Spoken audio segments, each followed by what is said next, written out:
Translocation by Are Thoresen, Chapter 4. All disease-creating demons, Aramanic, spectres, Luciferic, or phantoms, Azuric, can either be translocated or transformed. The strongest transforming force is love. This chapter uncovers the horrific mind-shattering realization experienced by animal owners, human and veterinary therapists, when they come to understand the full impact that pathological entities called demons, spectres, or phantoms can or will be translocated to other beings through the treatment of a 5-element based energetic method, which includes school medicine and several other healing methods based on natural medical methods. Translocation versus transformation. I have observed when treating patients there are two fundamental methods of treatment: treating the excess, the symptoms; treating the deficiency, the root cause of the disease. The first method, used widely in allopathic medicine, treats the symptoms directly. For example, one reduces a fever by giving anti-inflammatories, cooling herbs, or heat-dispelling acupuncture points. I have termed this method of translocation as treating the excess. Or, the healer can attempt to treat at a deeper level, more commonly used in alternative medicine, by stimulating the vital force. That is, to treat the underlying fundamental weakness that created the symptoms in the first place. I have termed this as treating the deficiency. Earlier in my career as a healer, I was under the assumption that the latter was the superior and more curative method. I now realize that both techniques are suboptimal, as with both modalities.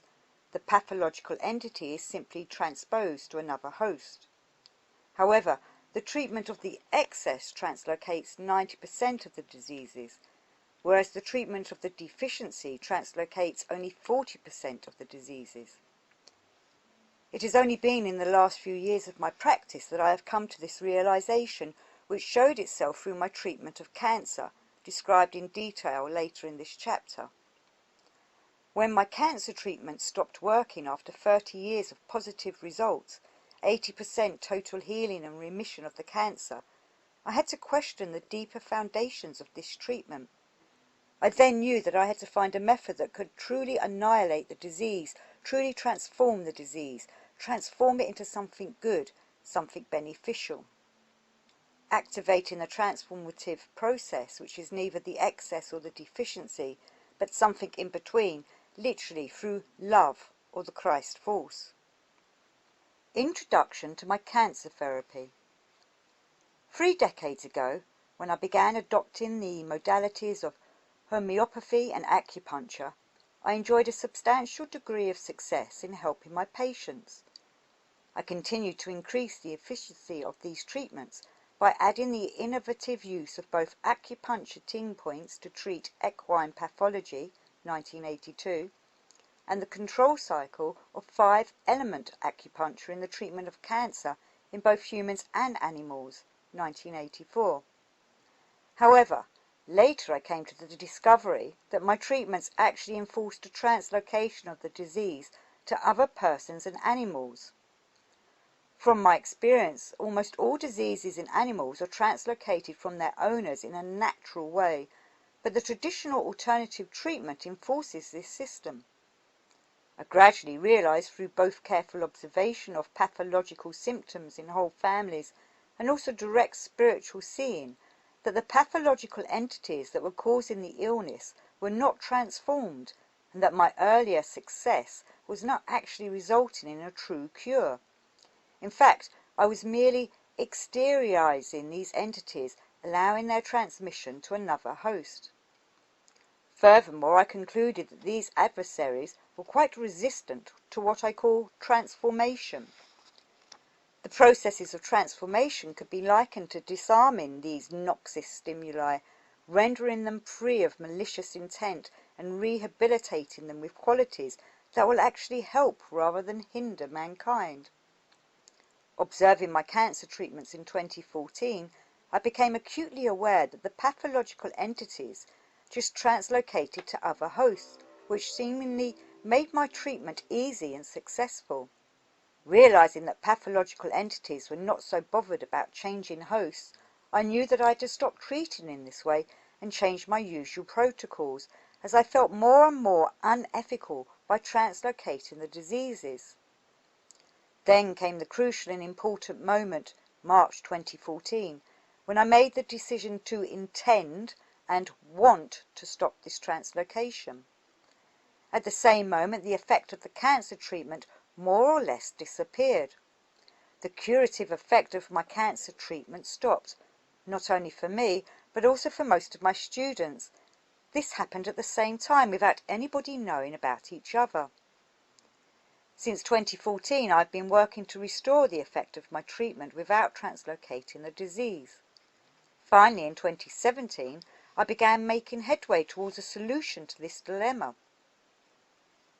It is of crucial importance for this book to discuss, describe and understand the treatment protocols that one can use to enable transformation and the resultant true annihilation of the disease. As written earlier in this book, 95% of all internal diseases in animals originate from the owner. This phenomenon has also been described in many ancient texts, such as the Bible. Therefore, once it becomes clear that the owner is translocating his disease to the animal, it is necessary to treat both of them in order to truly transform the pathology in its entirety. For example, I treated a woman with anxiety disorder and found that a few days later her dog stopped urinating in the house. This happened without directly treating the animal and therefore represented a truly transformative treatment for both of them. I've relayed this information in my courses, and the feedback from my students and colleagues have substantiated this claim. Additionally, translocation can occur among the members of a household. For example, I have seen chronic cystitis in a female patient only to observe the same pulse pathology and translocated prostatitis in her husband a few months later. However, by treating the wife and husband through transformational techniques, both were cured. Without using the methods that facilitate transformation, a cure, we resort to accomplishing only one of three scenarios. First, we can merely palliate the case as we watch its repeated return months or years later. Secondly, we can suppress the disease by substituting a less sinister pathology with a much worse disease. Thirdly, we can translocate the disease to another entity. An example of the second possibility is the use of steroids to suppress an atopic dermatitis, only to replace it with Cushing's disease later. If one reviews the literature of various alternative medical systems, there are revelations that show that this translocation phenomena was already being observed in earlier times, especially by some of the great physicians of homeopathy, such as Dr. Constantine Hering, the author of Hering's Laws of Cure. The gold standard of the evidence of a cure was eloquently categorized by this physician as a centrifugal exteriorization of the symptoms from serious spiritual and organic disease to superficial areas such as the skin. The eventual positive outcome being a person with total freedom of body, mind and spirit in order to enlist his higher calling. What was not overtly addressed in this law was the transmission of such demons to other beings on the planet. Therefore, in a global perspective, this does not represent a cure. For the last 30 years, as both an anthroposophist, a veterinarian and an acupuncturist, I have tried to find methods of treatment that do not merely translocate, palliate or suppress the pathology, but rather result in a transformation in order to evoke a truly curative response. During my search, I gradually discovered that each acupuncture technique that I modified resulted in different effects on my patient, as shown below. 5-element system of Chinese acupuncture, where translocation seems to dominate. 6-element method, where suppression seems to dominate. 7-element method, where transformation seems to dominate. 12-element method. Here both efficiency and transformation seem to dominate, as a star model, as a 90-degree model. Middle point in a single patient. The spiritual disease resolves, but the physical pathology remains. Middle point in a circle of patients. Higher spiritual beings are enlisted and seem to help create a deeper and karmic spiritual healing among the entire group, but physical pathology remains. It is important to note the significance of numerology in treatment. I have come to realize that there is a strong correlation between the numbers of the paradigm and the spiritual structure of the society from which they emerged. For example, the number 4 was emphasized by the Greeks, the society that embraced freedom as the elements of water, air, earth and fire. In contrast, the more patriarchal and class structures of the Chinese adopted a more organized and controlled 5-element system, which not only added to the element wood, but placed it in a generating and destructive sequence. The importance of a trinity was embraced by the Tibetans, while the more sinister number 6 was emphasized by Jaivism and Islam, the merciless moon god. As an anthroposophist, I found much interesting truth in the number 7, representing the work of Rudolf Steiner, which described the significance of this number in advancing the spiritual evolution of mankind. The number 12 mirrors the number of zodiacal signs, and as such encompassed the whole of cosmos. It also expresses the number of the disciples around Jesus Christ, the truest transformational force known. The choice of the system decided on will influence the results of our therapy, whether it will be a suppression, a translocation, or a true transformation. Learning through my fight on how to treat cancer. Sometimes our greatest struggles guide us to our greatest achievements. For me, this struggle came with the treatment of cancer. The dilemma began with my use of acupuncture meridian therapy according to the 5 elements. See Holistic and Spiritual Veterinary Medicine by Are 2017. My journey towards understanding the nature of cancer began in 1983. I realized at that time that cancer had to be treated differently from other disease processes. The solution seemed both simple and profound. Using the principles of 5-element acupuncture, I saw cancer as simply an excess of a normal fundamental process. Therefore, the meridian organ system controlling that process must be deficient. My conclusion was to strengthen the deficient system and regain control over the excess. I called this method the controlling treatment. I believed at that time that this was a superior treatment to directly treating the excess, which represented the Western medical analogue of suppressing the growth of the tumours through surgery and chemotherapy. I was under the misguided belief that this might hold the key to curing cancer for the future. For several years, the results seemed to prove my theory. In 1984, I first applied a controlling treatment method on a dachshund. The dog had multiple tumours along the mammary chain and was struggling to breathe, indicative of pulmonary metastasis. Using acupuncture, I treated a strengthening point on the liver meridian in order to tonify this meridian organ system. As the liver controls the stomach meridian, the residence of the mammary chain, such a treatment should take control over the cancer. In a few weeks, the tumours disappeared completely. The dog died several years later from renal failure of old age. Another example of this successful protocol occurred in 1995, when I used this method to treat my first horse cancer patient. The horse was diagnosed with an equine sarcoid, a form of skin cancer. The result was promising as the sarcoid disappeared within 6 weeks. Between 1984 and 2014, I treated more than 1,000 animal and human patients suffering from all kinds of cancer. The results were especially good with mammary cancer, 85%, and in melanoma, 80%. The results in lymphosarcoma and brain cancer were moderately good, 70%. However, my results with liver and pancreatic cancer were mediocre, the healing rate being only 60% in the few patients I treated. My success with treating cancer patients using the 5-element controlling method continued for exactly 30 years, up until 2014. I then understood, intended, and decided to try to stop translocation. This mere willful decision triggered a huge response from the pathological entities. They sensed the looming disaster of transformation. Demons seem to fear transformation.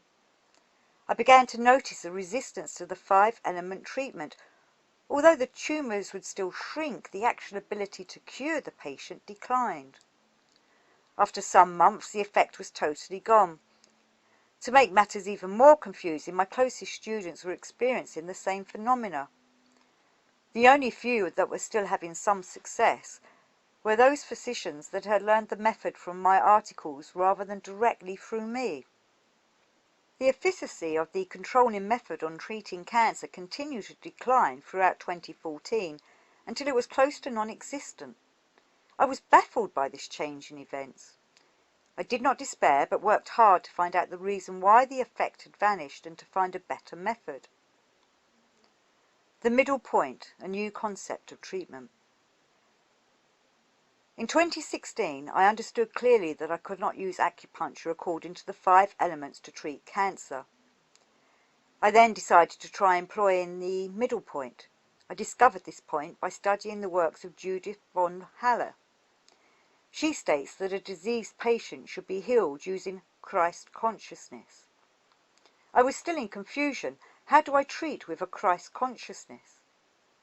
After looking carefully at the wooden sculpture called The Group, or the Representative of Man, made by Rudolf Steiner and Edith Marion, depicting Christ standing between the two dominating adversary and pathological entities, Lucifer and Ahriman, I realized that the healthy energy of the Christ consciousness lies between these yin and yang structures residing in the body.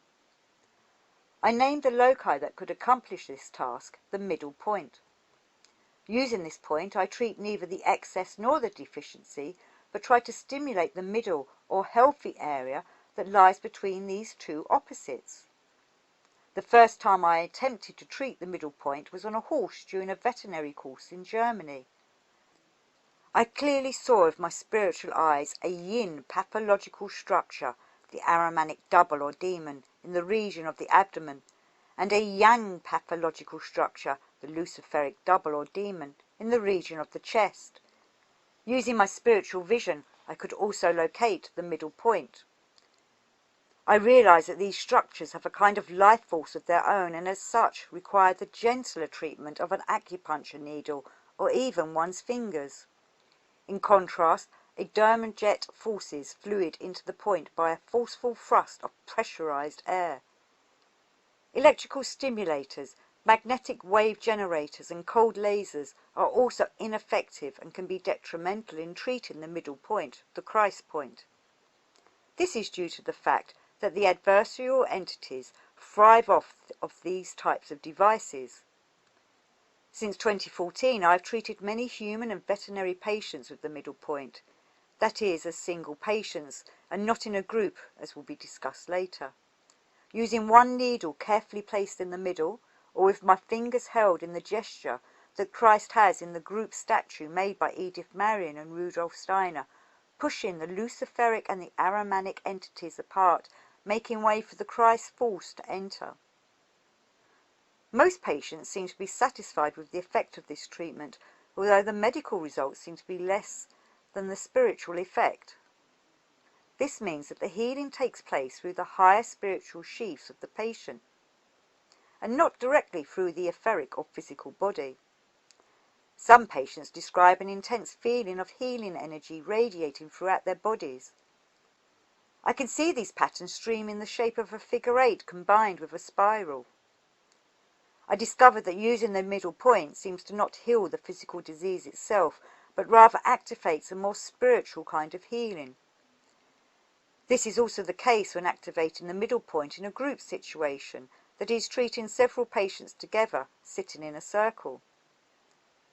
I also discovered that by combining the treatment of the middle with a non-translocating healing method, see later the 7-element method or especially the 12-element method, will initiate a curative response by healing both the material and the spiritual aspects of the patient.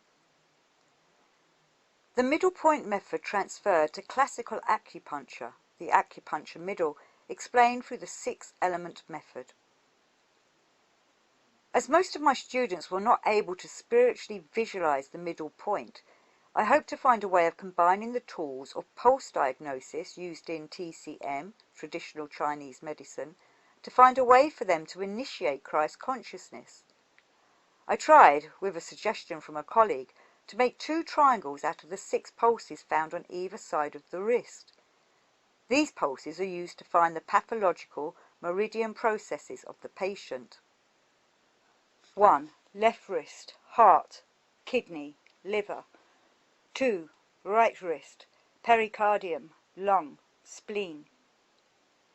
In these 2 triangles I postulated that the middle should be the meridian that is between the excess and the deficiency as found by pulse diagnosis.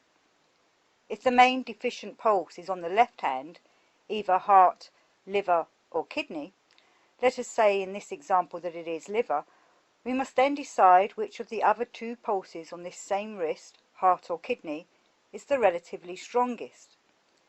In this example we will assume it is the kidney pulse. The middle point is then the remaining process, namely the heart. If the main deficiency is on the right hand, the middle will be either lung, spleen or pericardium. Using this theory, one point is then needled on the meridian related to this middle Christ process. However, after employing this technique, I found it to be ineffective and at times suppressive. Acupuncture according to the anatomical middle. Another way of applying the principle of the middle to acupuncture is in the way of anatomy.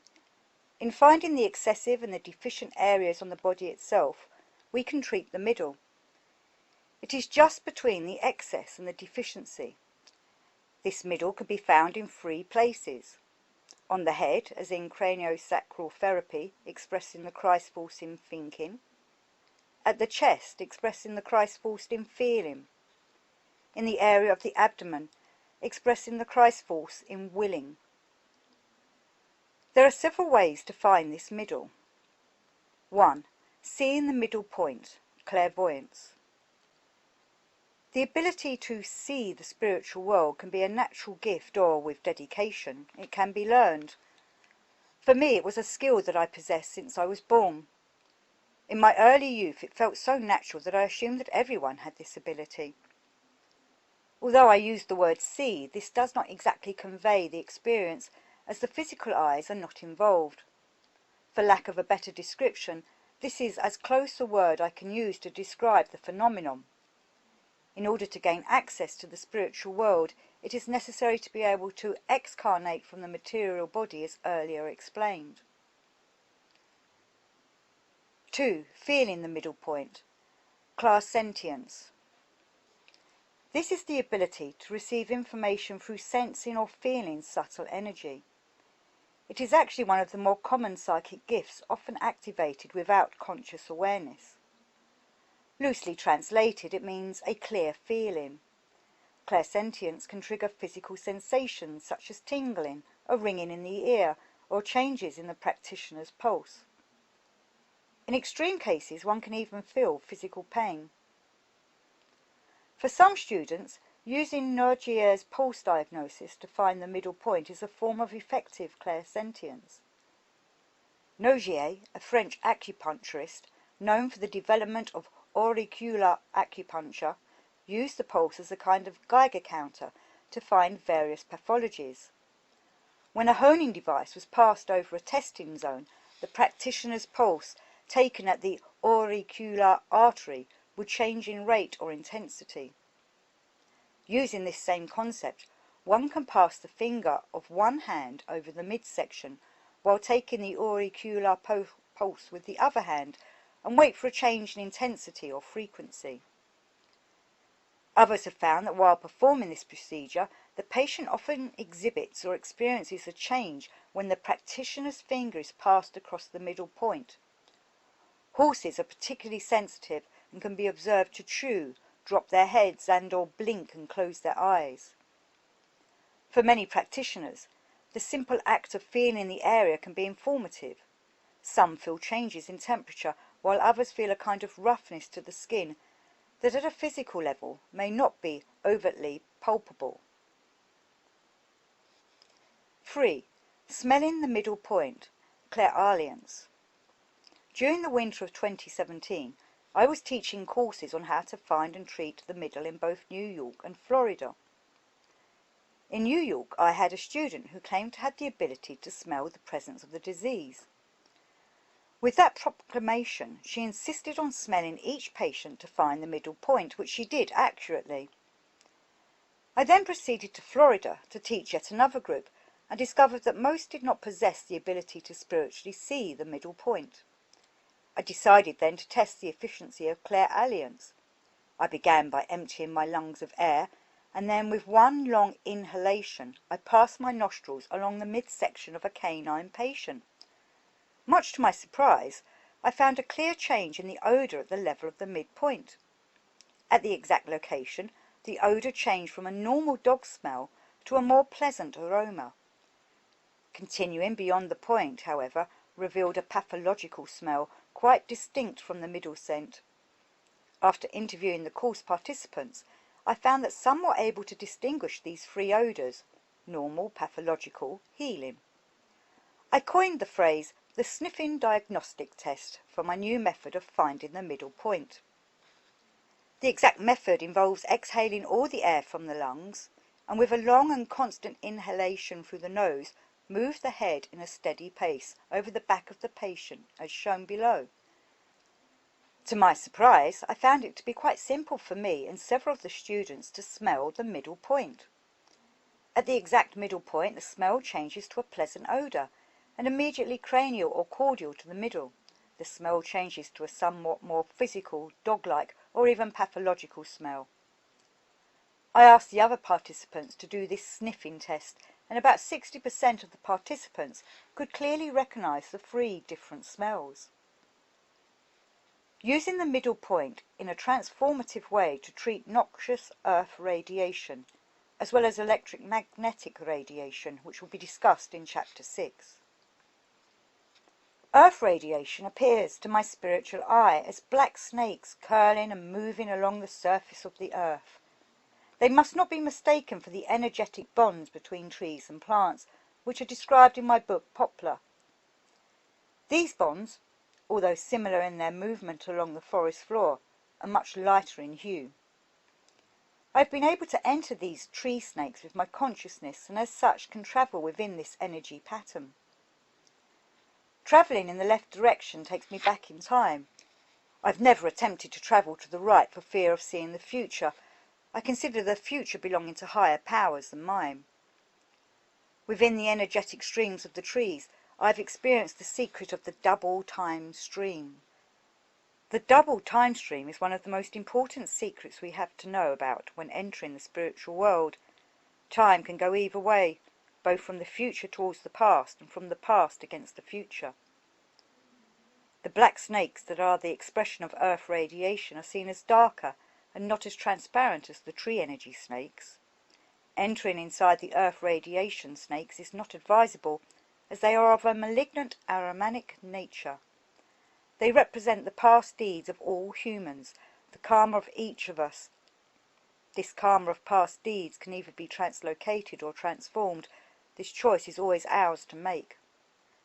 A translocation of the earth radiation could be achieved by applying a variety of technical devices, often based on ingenious systems of wires, metals and crystals. As these devices are made and exist in the material world, they usually just influence the material part of the radiation, while the real pathological element is the spiritual part, aromatic and/or luciferic elementals riding the radiation. A transformation of earth radiation can be achieved by concentrating on the middle point within the earth radiation itself, as well as in the devices creating the electromagnetic radiation.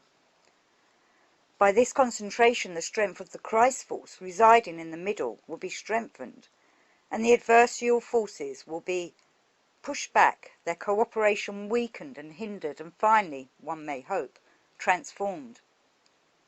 In healing and transforming both earth radiation, which is created by human ill deeds in this or in a former life, and electromagnetic radiation, which is created or produced by binding and changing divine elementals, pushing them into under nature, which is also a very ill deed, we should, as a fundamental mood in our soul when we deal with this kind of radiation, be asking forgiveness in the name of Christ.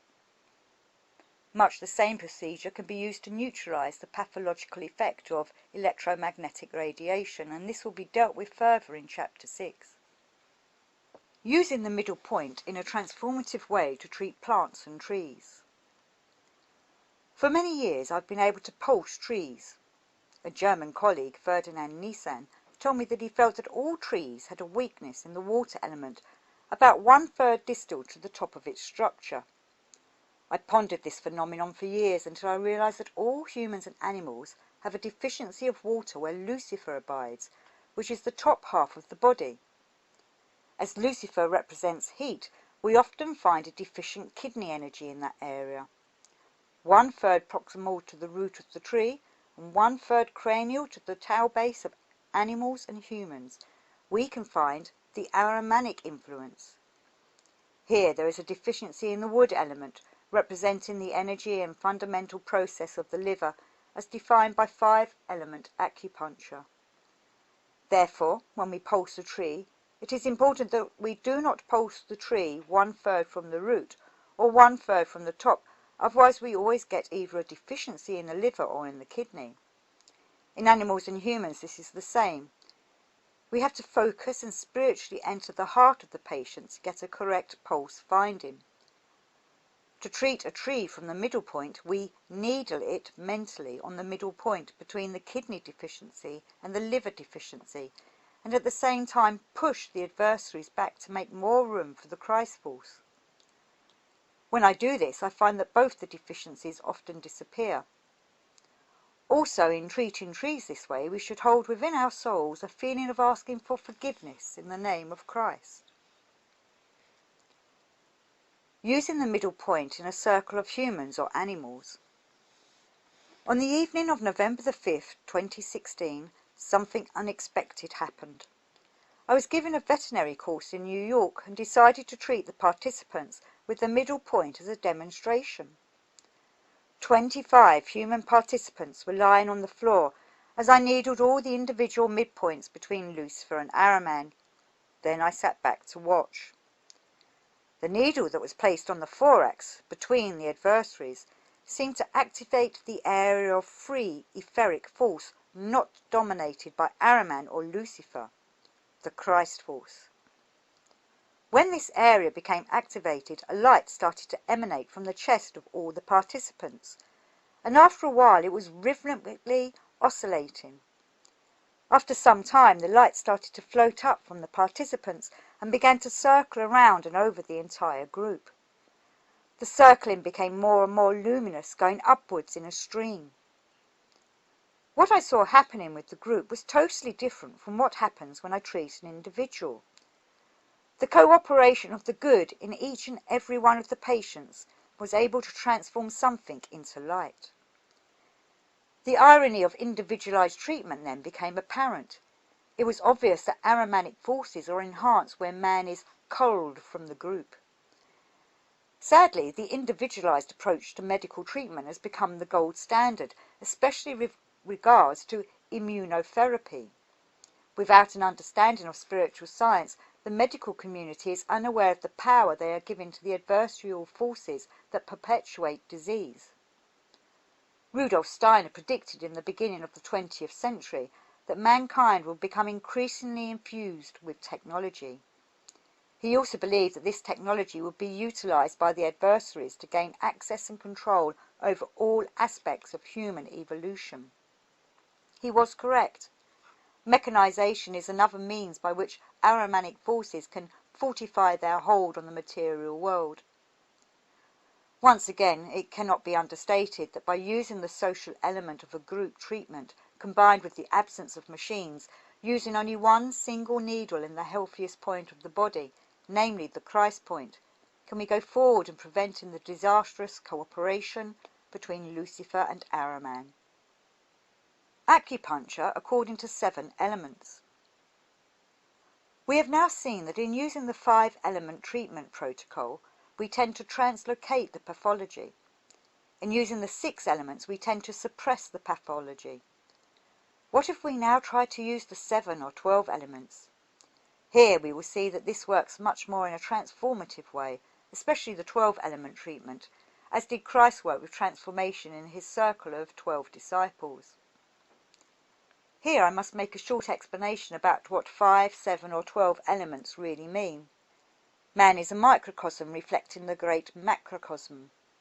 The Chinese observed in nature how the different elements worked together and created the sequence of the 5 elements. The Greeks did the same with their 4 elements.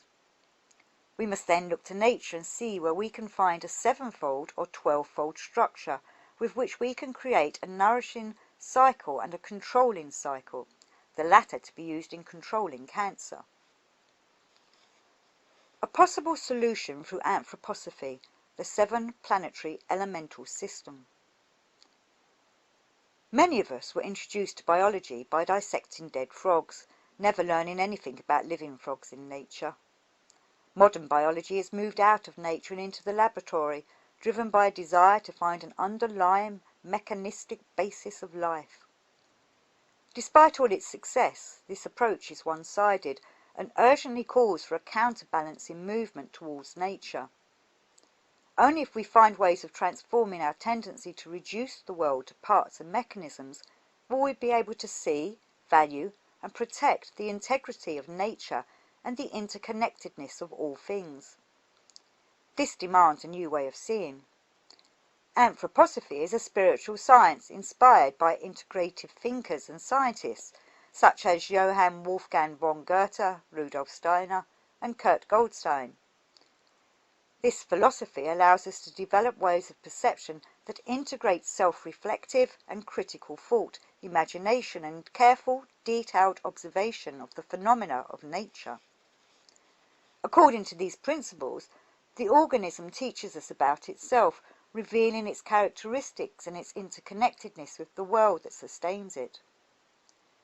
This way of doing science enhances our sense of responsibility for nature. As Goethe states, all of nature's individual aspects are interconnected and interdependent. All the parts of an individual have a direct effect on one another, a relationship between one another, thereby constantly renewing the circle of life. Thus, we are justified in considering every animal physiologically perfect. By understanding these tenets, I finally understood that I had to transform the perceptions of a pre-Christian system, the law of the 5 elements, to a post-Christian system based on anthroposophy. Maybe I could use the Goetheanistic observations of the cosmos and its inhabitants that anthroposophy is so known for. The most important and fundamental concept in anthroposophy is the 7-fold division of time and of space. I theorized that it would be possible to make 2 new systems, one based on the 7-foldness of space and one based on the 7-foldness of time. Finding the 7-fold system of space, heliocentric and geocentric system. We relate the spatial relationship of the 7 planets to the 7 organ meridian processes of traditional Chinese medicine. These relationships are recorded in several ancient texts and are shown below. Sun, heart. Moon, reproductive organs. Mercury, intestines, lung. Venus, kidney. Mars, gallbladder. Jupiter, liver. Saturn, spleen.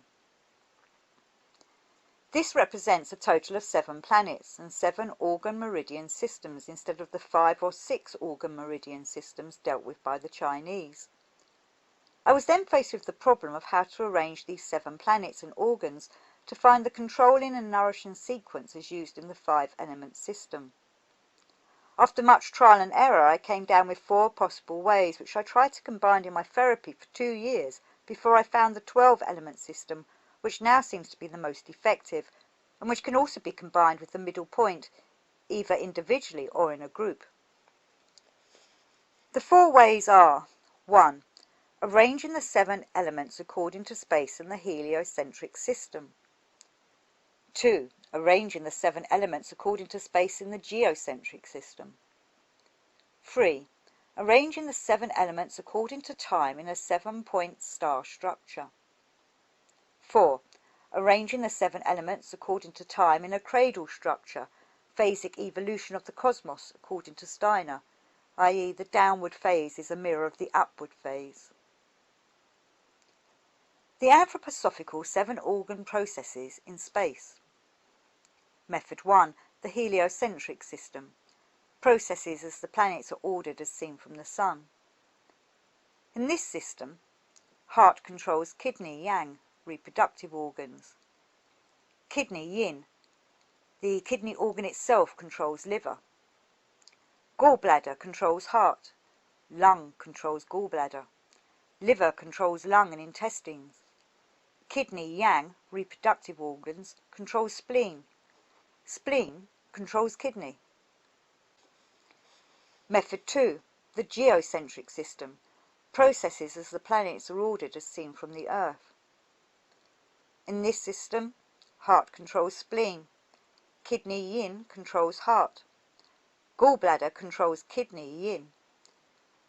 Lung and intestines controls gallbladder. Liver controls lungs and intestines. Kidney yang, the reproductive parts, controls liver. Spleen controls kidney yang, the adrenals. Method 3. Using the order of the planets according to the development of our planetary system, as described by Rudolf Steiner. We have here 2 possible outcomes, one from a star system and one from a cradle system.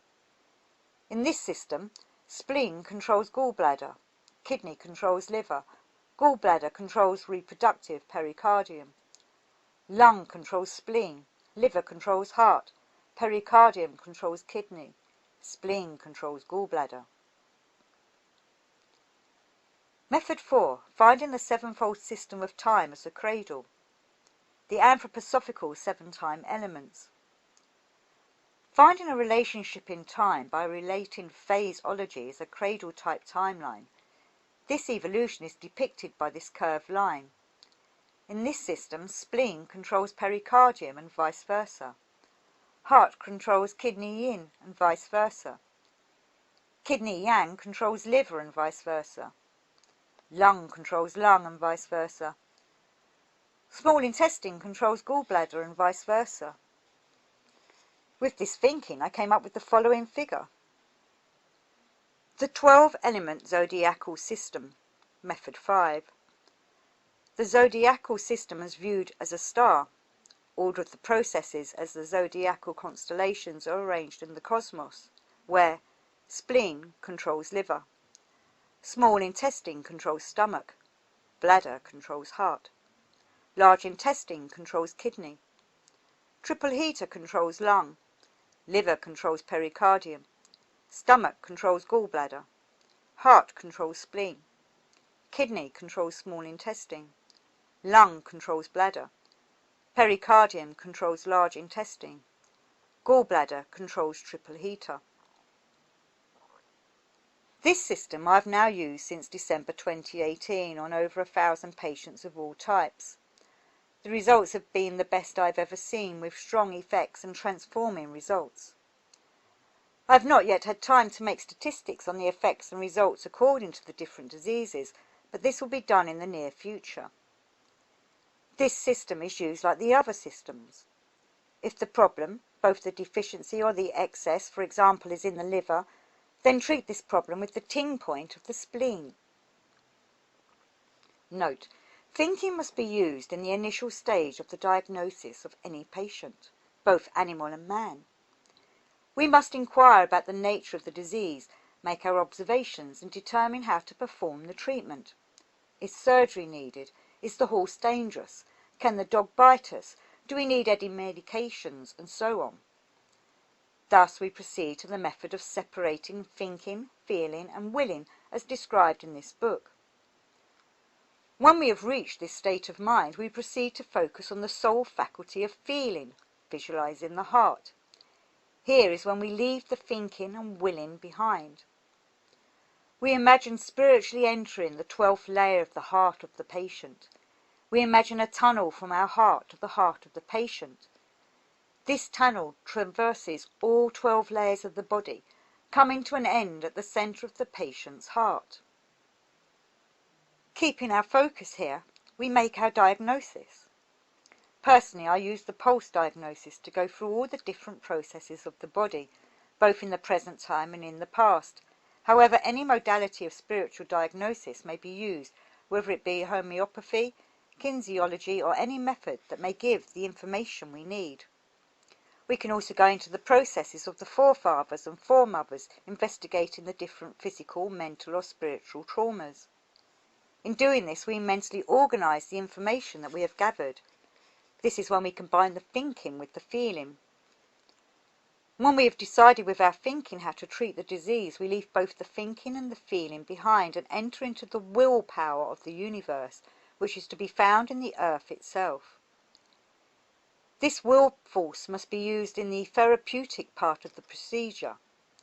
The focus of the therapist will then be in his limbs, his feet, or even in the earth beneath his feet. From this area, the force of the will is awakened, and this force will then stream up through the body. The path this force takes is not along the spine, described as the Kundalini force in old traditions.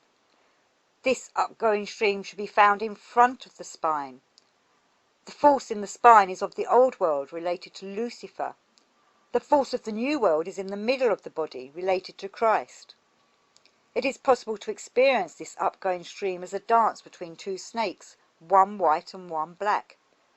This force must then enter the heart and mingle with the feeling, compassion and love for the patient, and in fact for the whole of humanity. If we activate the Kundalini force, this goes straight to the crown chakra and does not stop at the level of the heart. This mingling often results in a feeling of cosmic divine love inhabiting the center of the heart. From this center, the healing force, now totally clean from any egotistic wish or intent, streams over into the patient.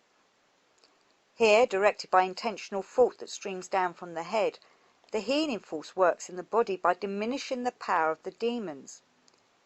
If this force is directed against the Ahrimanic demon, the healing of the organic structures will begin.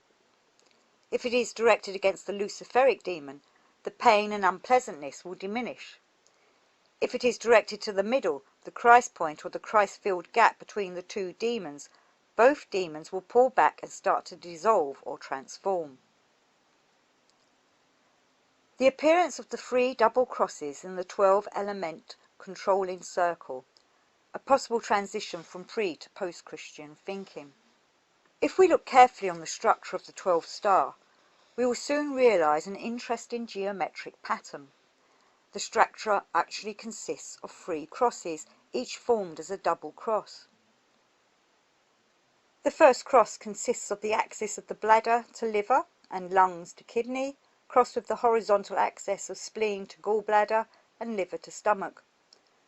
All the diagonals in this cross are acupuncture yin-yang pairs. The second cross consists of the axis of the small intestine to the bladder and the kidney to the heart, crossed with the horizontal axis of the gallbladder to the pericardium and triple heater to liver. All the diagonals in this cross are within acupuncture yin-yang pairs. The third cross consists of the axis spleen to small intestine and heart to stomach, crossed with the horizontal axes of pericardium to lungs and liver to triple heater. All the diagonals in this third cross are again within acupuncture yin-yang pairs. The circle of fifths and the counter-current chromatic circle that appears in the 12 elemental zodiacal transformative circle. I have for many years studied the relationship between the 12 tones in our scale and the zodiacal constellations.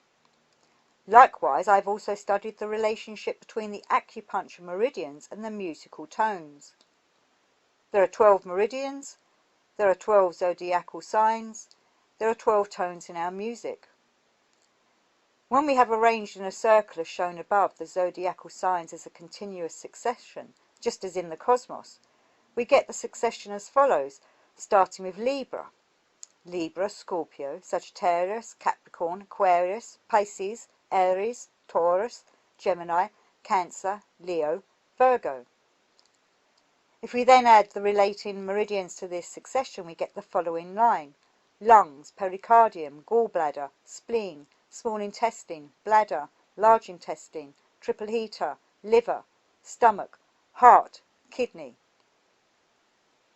We also see from the figure of the 12 signs that the controlling functions, the lines in the star formation, are related to the circle of fifths, as the succession of musical tones are as follows. C, B, B flat, A, G sharp, G, F sharp, F, E, D sharp, D, C sharp. For example, we see that as lungs is controlling bladder, then the related tones will be C and G, which constitutes a fifth, and so it is with all the meridians and tones. Also, it is worthwhile to observe that if we follow the notes counterclockwise, we get the chromatic scale of C, C sharp, D, D sharp, E, F, F sharp, G, G sharp, A, B flat, B, and again C. The appearance of the 3 single crosses in the 12-element controlling circle, a possible description of the power flow of the universe. If we look carefully at the structure of the 12th star, we will soon begin to realize an even more interesting geometric pattern. The structure actually consists of 3 single crosses, each expressing the power constellations of the cosmos. 1. The first cross consists of the axis of the bladder to kidneys, crossed with the horizontal axis of liver to gallbladder. This cross relates, according to Rudolf Steiner, to the morning-evening axis of Christ, Pisces, and Sophia, Virgo, which are positive forces. This axis is then crossed by the diagonal of midday, midnight, of Ahriman, Gemini, and Lucifer, Sagittarius, which are evil forces. The second cross consists of the axis of the liver to lungs being crossed by spleen to stomach. The third cross consists of the axis of the triple heat to pericardium being crossed by small intestine to heart.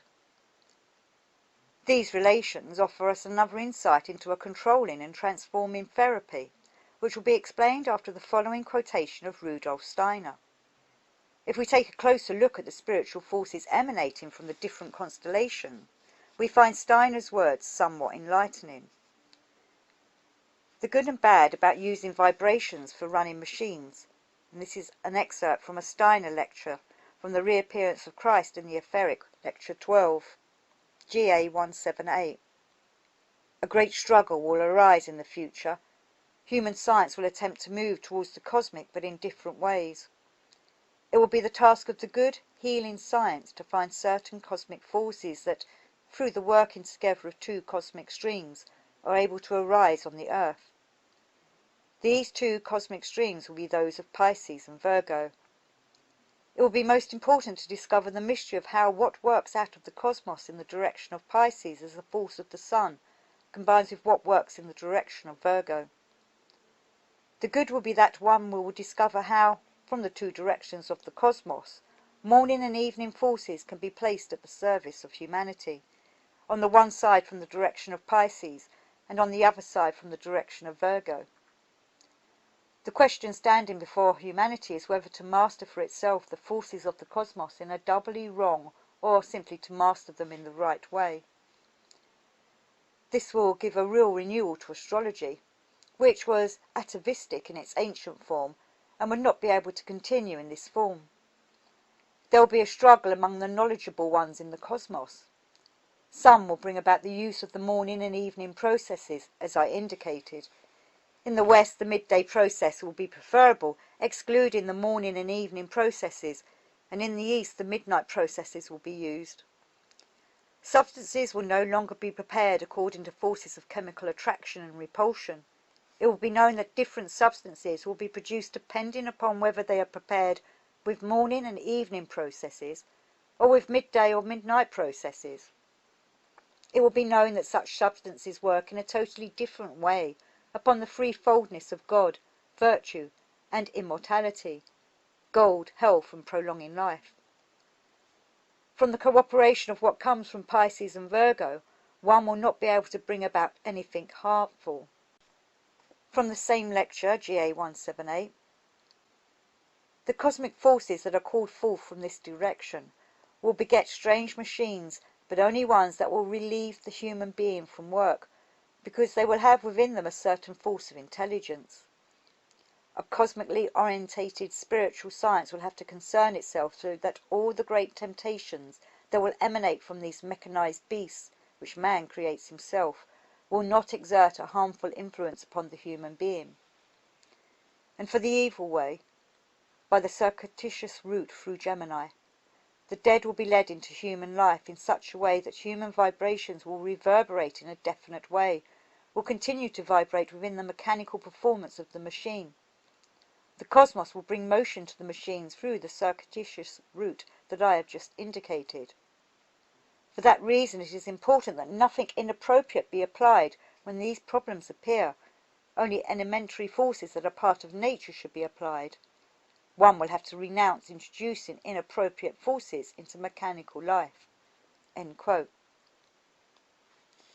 I will also make another quotation by Rudolf Steiner relating to the forces of the cosmos, and this is from GA 178, The Wrong and Right Use of Esoteric Knowledge.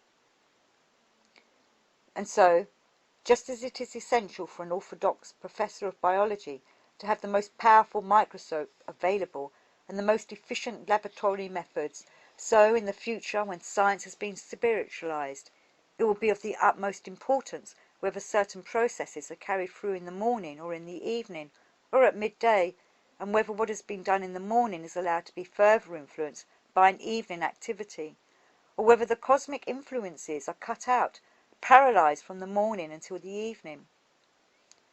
Processes of this kind will of necessity come to light and will run their course. Naturally, a great deal of water will have to flow under the bridges before the professional chairs and laboratories, at present organized on purely materialistic lines, are handed over to spiritual scientists. But this replacement must come about if humanity is not to sink into utter decadence. For example, if the question is one of doing good in the immediate future, existing laboratory methods must give way to methods whereby certain processes take place in the morning and are interrupted during the day, so that the cosmic stream passes through them again in the evening, and is in turn rhythmically withheld again until morning. So, the processes would take their course, certain cosmic workings would always be interrupted by day, and the cosmic morning and evening processes would be brought in. All sorts of arrangements will be necessary for this. You will realize that if one is not in a position to take any public action about these things, all one can do is to speak of them. However, just as gold, health, and the prolongation of life are put in the place of God, virtue, and immortality, so from the same quarter efforts will be made to work not with the morning and evening processes, but with others. Last week I told you how an attempt will be made to set aside the impulse of the mystery of Golgotha, while for the West another impulse, a sort of Antichrist, is introduced, and from the East an attempt will be made to paralyze the 20th century manifestation of the Christ impulse by diverting attention from the coming etheric Christ. Those concerned to present an Antichrist as the real Christ will try also to make use of something that works through the most material forces, but in this very way can work spiritually. Above all, they will strive to make use of electricity and earth magnetism in order to produce effects all over the world. I've shown you how earth forces rise up into what I've called the human double, the doppelganger. This secret will be opened up. An American secret will be to make use of earth magnetism, with its north-south duality, and by this means to send over the earth guiding forces which will have spiritual effects. Look at the magnetic chart of the earth and compare it with what I am now saying. Observe where the magnetic needle deviates to east and west and where it does not deviate. I can give only hints about all this. From a certain direction in the heavens, spiritual beings are continually active, and they have only to be put into the service of the earth, and because these beings working in from the cosmos can mediate the secret of the earth's magnetism, it will be possible for egotistic groups to get behind this secret and to accomplish a great deal in connection with gold, health, and the prolongation of life. It will be necessary for them only to pluck up their faltering courage, and in certain circles that will be done readily enough. From the east, an endeavour will be made to strengthen what I have already explained, to place in the service of the earth the beings which work in from the opposite side of the cosmos. In the future there will be a great battle. Human science will stretch out to the cosmic, but will try to get there by different paths. It will be the task of good, healing science to find certain cosmic forces which can reach the earth through the cooperation of two cosmic streams, those of Pisces and Virgo. The great secret to be discovered will be how the influence which works from the direction of Pisces, as the power of the sun unites itself with the influence working from the direction of Virgo. It will make for good when it is learnt how the morning and evening forces from the two sides of the cosmos can be brought into the service of humanity. These forces, however, will be left aside by those who try to achieve their whole purpose through the polaric duality of positive and negative forces, the forces which enable the spiritual to stream down to earth with the aid of positive and negative magnetism, come from Gemini. They are the midday forces. In ancient times it was known that cosmic influences were involved in this, and today even exoteric scientists are aware that in some or other way positive and negative magnetism lie behind Gemini in the zodiac. The aim will be to paralyze all that could be gained through a revelation of the true duality in the cosmos, to paralyze it in a materialistic, egotistic way by means of the forces which stream in particularly from Gemini and can be placed entirely at the service of the human double. Other brotherhoods, concerned above all to divert attention from the mysteries of Golgotha, will try to make use of the duality in human nature, the duality which in our epoch embraces man as a unity, but includes within him his lower animal nature. The human being is really a centaur in a certain sense. His humanity rests on his lower animal nature in its astral form. This working together of the duality in man gives rise to a duality of forces.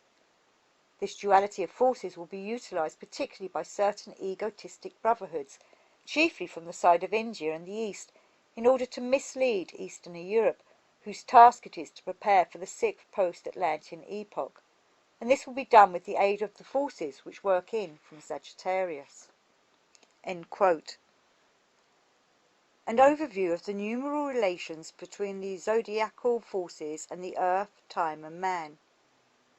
Here we see a figure containing a number of connections between the zodiacal forces and the organs in human and animal bodies, time of the day when the organ is active, relation to the cultural epochs, years of the calendar, musical tones of the scale, cosmic ethers, morning-evening forces as opposed to the midday-midnight forces.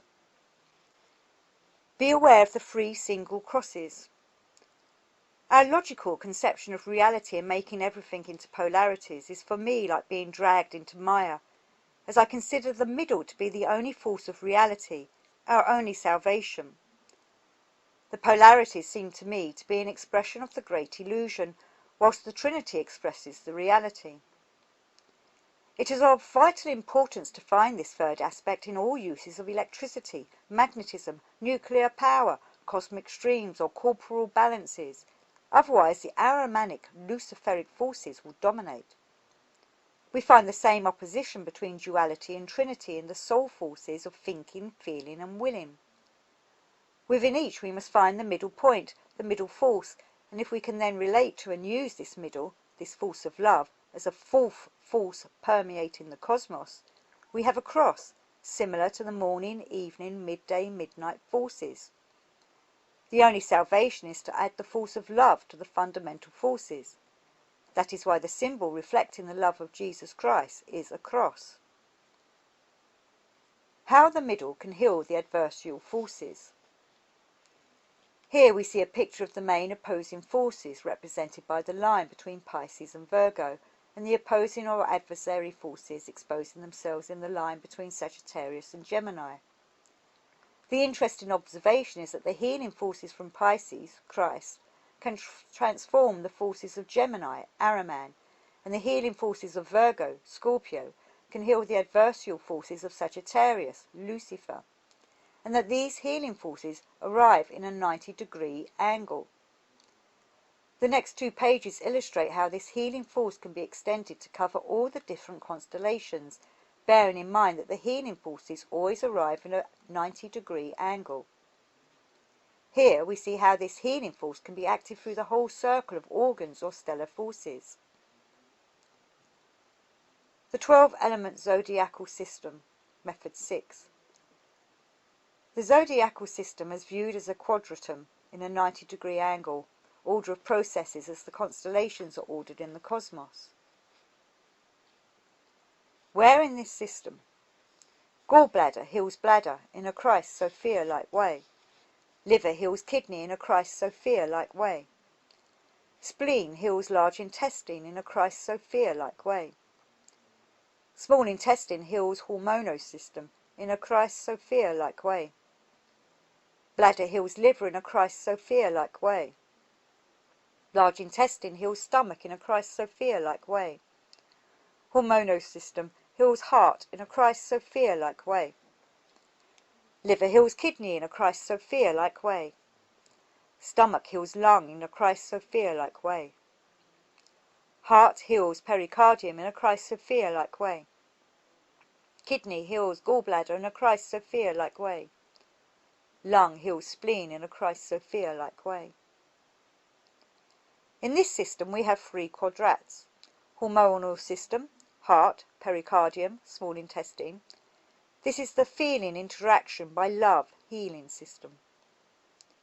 2.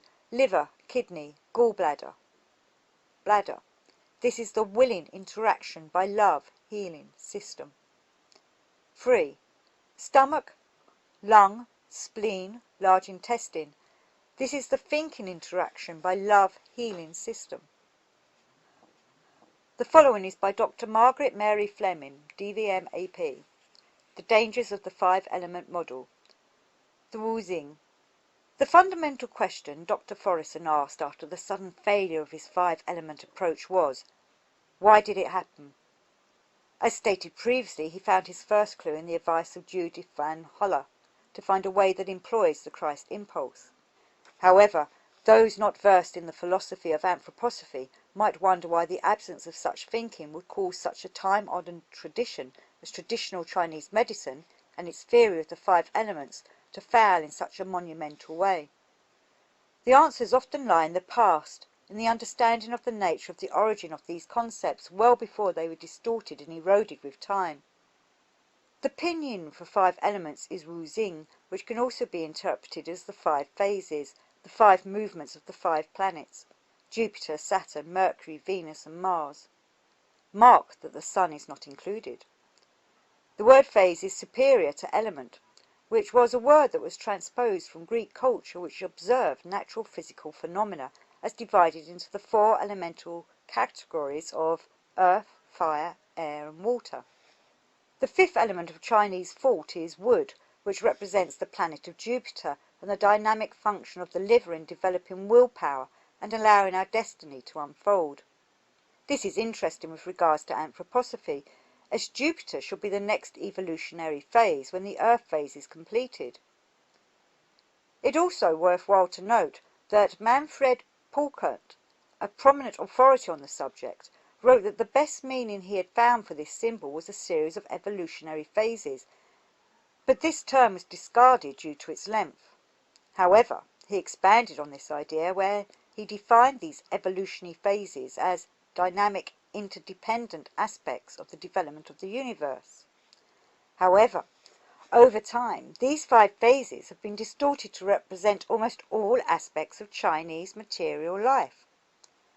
The first mention of the 5 elements extended as far back as the earliest records of Chinese history, nearly 3,000 years ago. At that time it was stated that it is a way to describe natural processes that were hidden from our view, a definition rather reminiscent of the spiritual world. A text from the Zhuzan refers to the elements as being formed by officials that are presented as spirits or deities which require offerings to be made to them. The Tibetan religion Bon also embraced the 5-element philosophy, but referred to the phases as experiential sensations of the natural world. According to this religion, the elemental processes are fundamental metaphors for working with external, internal, and secret energetic forces, and believe they are all aspects of a primordial energy. It is also stated in their scriptures that the 5 elements reflect successive phases in our becoming human beings. Throughout these phases, our experience is reflected as godlike, with intensities of illumination, and with each element having a distinct bright colour of light. As time passed, the spiritual connotations of the 5 elements as a way to respect the universe and the order of things as an upright moral being were minimized, and the emphasis was placed on it as a medical system. This occurred in the Han Dynasty, when Taoist notions of immortality were professed. By the 1st century BC, the Hongji Najing, the Yellow Emperor's Inner Classic, became the premier textbook regarding Honglao, Yellow Emperor Laozi, Taoism. In this work, the subject of acupuncture and Chinese medicine is elaborated. The emphasis is placed on the concept of the body being a microcosm of the universe. The Yellow God, Hongdi. The Yellow Emperor appeared in the ancient texts approximately 2700 BC, who most scholars agree was first described as the god of light. Historians claim he is derived from Shangdi, who is considered the highest god of the Shang dynasty. In addition, according to Sarah Allen, an expert on this subject, he was originally an unnamed being referred to as the Lord of the Underworld and was depicted as a dragon. His mother, Fu Bao, was a virgin who, through an immaculate conception, conceived him after being hit by a lightning bolt. To continue the thread that he was perceived as a spiritual being, folklore has recounted an event when he visited the mythical East Sea and met a talking beast. This beast taught him the knowledge of all supernatural creatures. Also called the Yellow Deity with 4 faces, he represents the centre of the universe, and by regulating the heart within, he brings order without. It was also written that he said in order to reign, one must reduce himself, abandoning emotions. Similar to Steiner's concept of the separation of thinking, feeling, and willing, Hongdi went out into the wilderness to Mount Bawang in order to find himself. It was said at this point that he created a void where the forces of creation gathered that made him more powerful. He imparted the concept that the centre, similar to the middle, is also the vital point in the microcosm that is man, and that this centre is where the internal universe is described as an altar. He further elaborated on the idea that the body is a universe, and that by going into himself and incorporating the structure of the universe, he will gain access to the gates of heaven. Finally, he is also seen as a manifestation of the divine order encased in a physical reality that will open to immortality. These statements that have been made reflect similarities to the life of Jesus as an incarnation of Christ, complete with a virgin birth, a temptation in the wilderness, and the promise of eternal life. Thus the implication is that he is a reincarnation of a higher spiritual being. But what being could he be? The incarnation of Lucifer. Steiner delivered a lecture on November the 15th, 1919, in the town of Dornach, Switzerland, home of the Centre of Anthroposophy. There he told the story of 3 of the most important incarnations of high spiritual beings that have and will shape the destiny of all of mankind. How we develop as selfless spiritual beings, and how we cope with the lessons, gifts, and challenges that these three powerful figures bestow upon us will determine the fate of humanity. These three spiritual beings are none other than Lucifer, Christ, and Ahriman. Steiner recounts the beginning of our evolution by reminding us that our human soul contained, from the beginning, a powerful primeval wisdom. But in the beginning, the seed of this wisdom had to be nurtured to achieve the spiritual heights we needed to attain to become developed beings in a material existence. We needed a spiritual guide from the higher hierarchies to assist us in the growth of our I consciousness. This teacher was the descended archangel called Lucifer. The time of his incarnation onto Earth was estimated by Rudolf Steiner to be around 3000 BC, and the setting was in the East in the Asian region. In the previous paragraphs, we have researched the ancient archives regarding the story of the Yellow Emperor, named Hong Dai, and have shown that his appearance occurred at the same time and in the same location. It is thus logical to assume that the body that received the incarnation of the light-bearer was none other than this yellow deity. For those of us practicing the ancient art of traditional Chinese medicine, particular 5-element acupuncture, this historical correlation is of paramount importance. This might be the first clue why Are Thoresen's 5-element cancer protocol became not only ineffective, but may have never been a truly transformational approach. It appears that these concepts that employ a luciferic impulse, despite their alluring nature, are ultimately outdated and even dangerous tools. They must now be replaced by a higher impulse that came 3000 years later with the advent of the second incarnation, that of Christ. Lucifer as Hong Dai brought us in the world of thought and speech, the characteristics necessary to develop our I through a pagan wisdom.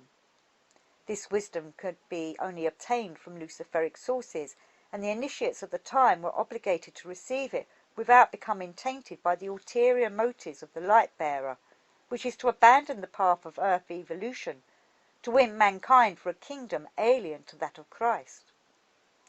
As has been stated earlier, the gifts of Lucifer are a unification of man, spiritual inspiration, and creativity. After all, Lucifer is leading us with the brighter light away from our intended path. However, the lure of material and separationism is always there to swing our consciousness towards the other side of the pendulum, leading to a disdain of the spiritual with a kind of stark rigidity, and towards the world of the third future incarnation, that of Ahriman. According to Steiner, he shall incarnate in the West 3000 years after the incarnation of Christ. The tendency to split up into groups and to form different nations and different languages, creating greed and dissent, gave fodder for the development of an Ahrimanic impulse. This impulse is characterized by a hatred of spiritual science and the ease of being simply given a kind of false gift of clairvoyance in the future. Without a counterbalance, mankind will succumb to his rigid, cold, and ossified kingdom on earth with no hope for complete spiritual evolution. This counterbalance, employing the Christ impulse, must be nurtured now during this epoch. In this way, Christ will be able to stand between the two adversaries who can bestow their positive traits to our education and advancement, but be kept at bay by the power of Christ standing in the middle. Therefore, it is our responsibility, as it is of all of mankind, to not allow Ahriman to consume us with materialism. Steiner felt that the main tool to combat Ahriman is the philosophy of spiritual science. In addition, any luciferic methodology will create a bypass around Christ, allowing both adversaries to join hands and destroy all hope for our spiritual redemption. Thus, our task is to focus all our efforts to employing those tools that facilitate the evolution of man towards reunification with the Saturn primal energy, and to eventually become part of the hierarchy of spiritual beings. Real wisdom has to be obtained not from Ahrimanic complacency, but from the struggle of sacrifice and pain. For in this struggle we prevent the rigidification of our world and allow the warmth of the Christ impulse to return to infuse future Vulcan. Therefore, Humans are balanced between Lucifer and Ahriman, and Christ is our wingman, leading us away from the ending battle with Lucifer to engage in the future battle against Ahriman. Finally, in regard to treatment, Steiner discusses the importance of numerology in this equation. He felt that the old pagan ways were reflected in the pentagon and the number 5, which is considered a symbol for Lucifer. Therefore, when we engage the 5-element system in treatment, we are actually strengthening Lucifer and counteracting the Christ impulse. The hexagon, however, reflects the number 6, symbolizing the power of Ahriman.